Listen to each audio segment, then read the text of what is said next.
ano to, kung mangusog ko. Pero ang last kaya itong may nang siguro. Kuno sa baby na diri sa boss plaster karon. Sampot sa taas. Baby boy. Sampod sa bigyan ako. Stero fondan sa.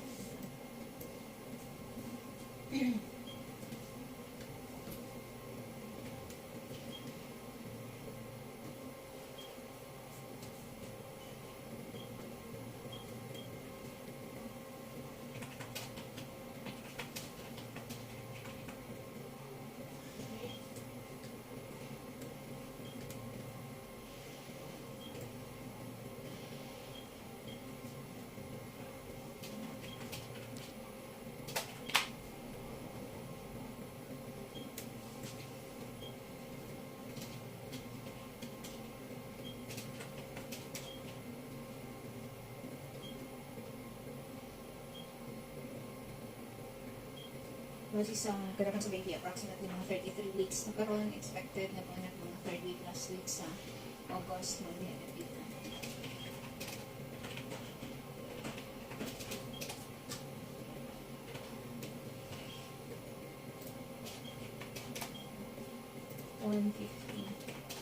Normal ang heart rate sa baby.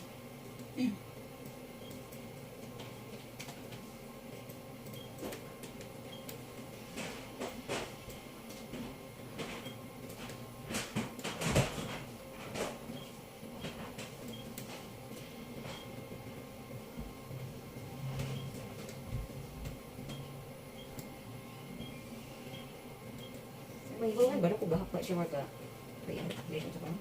Nakulog siya ng nagari ang iyang kuan. Fetal pack. Nasa taas. Nakulog siya karon. So pwede siya daan, ano ba siya? Pwede siya bag, kuan.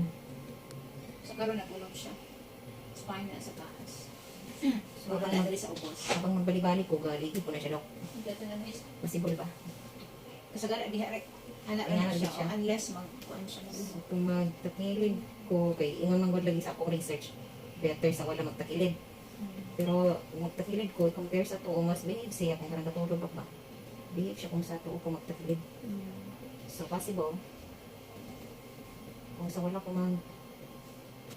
magtakilid, kung sa kaya ba Bali, kung ani ka, naadari sa iba pa ang iyang spine.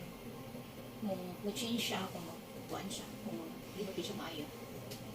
pwede makuandok kung magtakilid ko. Tanaw na to. Ano? Sa iyang forma kay, sige, i-check. Tamas dayon. Naadari yung small parts.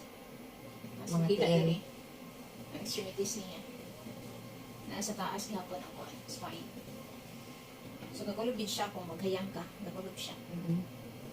Kaya nung magtakilid Wala na din, sila long.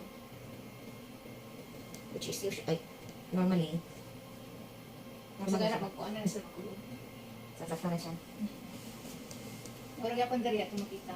Bali na diri sa taas ang kuan spine. Bali anterior ang spine kay kakulog din siya. Pero gapon. Sige, okay na ta. Sige po.